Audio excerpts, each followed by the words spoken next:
Welcome, everybody, to the Blue Shirts Buzz podcast on Double G Sports. Today, I'm delighted to have EJ Hradek from the NHL Network on. EJ, how you doing? I'm good. Thanks for having me today. Nice to see you, and another day. Yeah. So we do know we're getting closer to the NHL playoffs starting, obviously. If we could get right into that. Okay. You know, the news is that hub cities will start, players will start going to the hub city by July 23rd, and that they're expecting to start the playoffs on July 30th.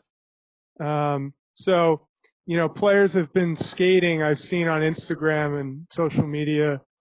I've been following, the Rangers and seen players at the practice arenas for a couple weeks now. So where do you think the players are at right now?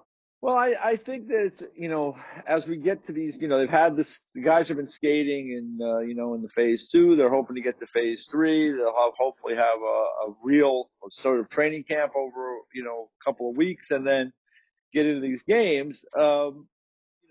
They've had a lot of downtime. Every circumstance is different, right? You might have, that young single guy that has stayed in the city the whole time and has been able to train and to work out and to do the things he's doing. Now, there might be the other guy that's kind of gone back to wherever he lives and might have 3 children. And all of a sudden, that life is now a much different life than he's used to having, right? So how much has he been able to train?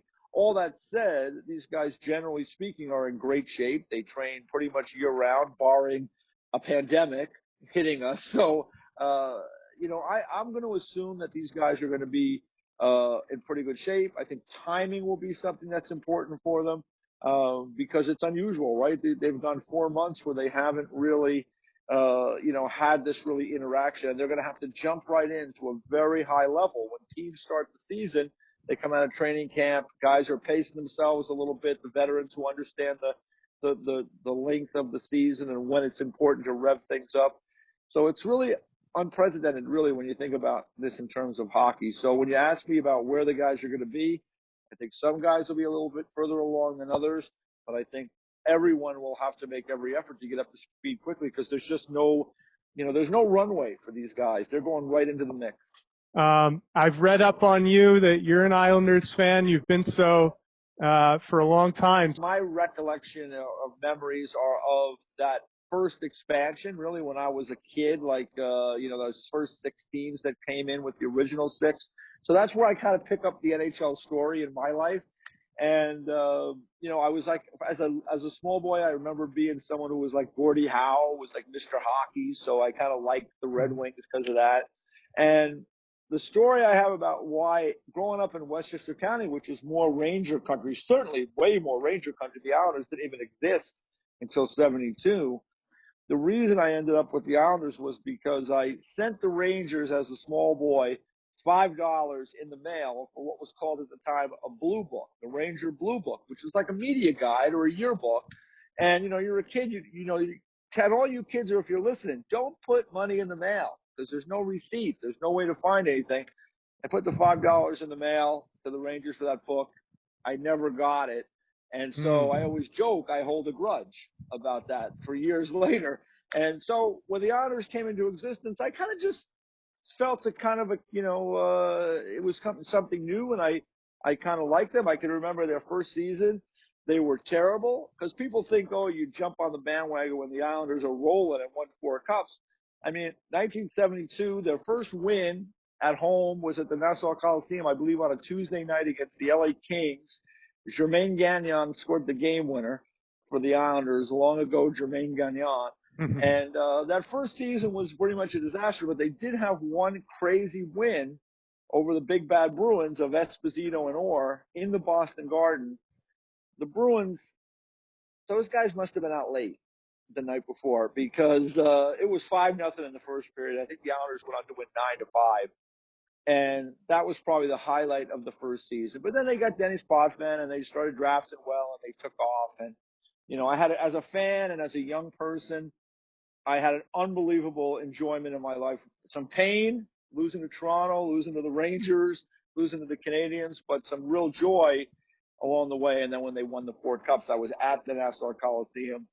for that win against the Flyers on a Saturday afternoon, and I was there for every home playoff game that year with the exception of the first round against the Kings. So it was a lot of joy as a fan for me, and so that's kind of my background. So when people think of me as an Islander fan now, I really haven't been an Islander fan, so to speak, I would say for 30 years, because in the job I do, I like to be an honest broker for all fans and give them my honest opinion. They may agree or they may disagree, but I don't feel it's appropriate for me in my role as a national guy covering the National Hockey League to have that kind of bias. And I'm okay with it because I root for to be honest, I root for the people I like in the game to do well, people I've met who are really good people and I know their stories. That's, and I root for the fans to, when I go to a game, Anthony, I like to see the home team win because the most people are going to be happy, right, when the home team wins. And if I can, I want to get into your work at NHL Network now. You have the show NHL Now. And recently, I've watched a few of your episodes. You had Ryan Reeves on, Coach Bruce Boudreau. Just what did you take away from those interviews? Well, I mean, first of all, we're in a kind of different world now, right? We're in the pandemic world, and we're not in our studio for a 2-hour show, and there's no games going on. And so what we've been doing is Jackie Redmond, my co-host, and myself, we've been doing these 10-minute kind of mini digital NHL Nows where we basically interview someone for 8 or 9 minutes. And you're correct. We had Bruce Boudreau on the other day. We've had Ryan Reeves on. And those two guys in particular, when you think about it, big personality, really. I mean, Ryan Reeves is a big personality, and he was fun to interview. And, he's obviously a current player in Vegas, and he was giving us a little bit of the feel for, that group and where things are going to go. And then you have Bruce Boudreau, who's, unfortunately for Bruce, he was let go as the head coach of the Minnesota Wild. I would say kind of unfairly when you think about that the Wild was having a pretty good season when you consider their goaltending was really near the bottom of the league. And Devin Dubnyk, who had been so good for Minnesota for so many years, he was having some personal issues in his life. I think that did impact the way he was playing. I wouldn't be surprised now with this break of 4 months and with his wife had a pretty significant health issue. She's doing much better. We interviewed Devin as part of our series during this pause.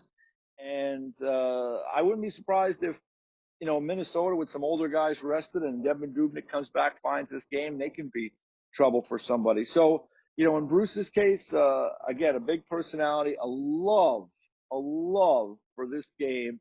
And it was interesting to know that he was, during the pause, he's been gone back and watched his old Washington Capitol teams in playoffs and watched those games and was trying to see how things looked, 10, 12 years ago, and did the same thing with Anaheim.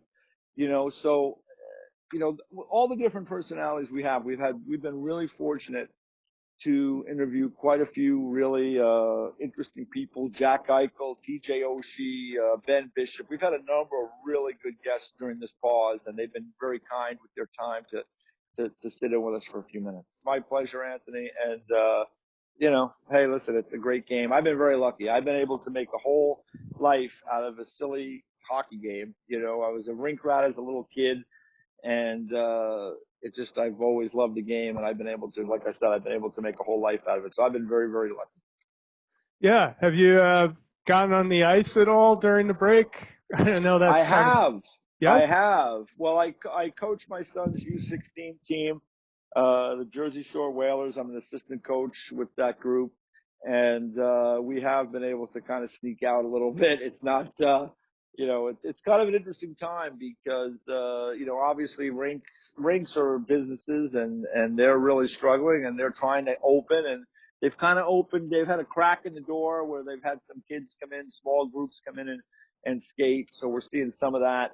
We're hoping to get more of a direction from, in this case, the state of New Jersey as to where the next move is going to be. But I can tell you, I'm usually in a good mood when I'm at the rink. So, I'm happy to get back there, and hopefully we can, hopefully our lives can kind of get back to some sort of normalcy at some point. This has been a really trying time, and I think people are trying to do, for the most part, what's best for everyone as a whole, and listen to the scientists and doctors, they're trying to navigate their way through this as well. So it's tough times, but again, for me, rink is kind of where I feel most comfortable. So I'll be happy to be. It's really cool that you coach as well as appear on the NHL Network. Are you able to take talking to players and coaches, all that insight you get and bring it? I try. It's funny. I had a great conversation with David Quinn last year, talking about, young defensemen and coaching them and drills. So like whenever I have a few minutes to kind of pick these guys' brains, I try to do it because, it's really insightful for me, and I can bring that back and pass that on to our, younger kids who are trying to learn the real fundamentals and give them challenging things to work on. So it's really been helpful. I mean, it goes back to when I was scouting for Dallas. I was a young guy and I did a lot of listening. And those guys, that's kind of a closed group, especially in the late 90s of NHL professional scouts. There are a lot of former players. There are people who are connected to other people. They don't always open their arms to a new kid who they have no idea who it is, and why would they? And there were some guys that were really great, in particular, Ace Bailey, who sadly perished in the 9/11 attacks, was on one of the planes. He was an LA Kings scout, wonderful person, so inviting, so welcoming. Peter Mahovlich, who has been a pro scout for many, many years, wonderful guy. I've had a long friendship with him now, over the years. Cap Rader was scouting, I guess, for the Sharks at that time. And, another guy you could just sit and talk hockey with for long stretches. So, I'm lucky in that regard, and I try to tell it to the kids that we try to bring into our program is I do whatever I can to try to bring that insight from the highest levels and kind of share it with the younger players and younger kids that are trying to kind of get better at this game. So I go back to the same thing, Anthony. I've been very lucky, and I try to pass that along wherever I can.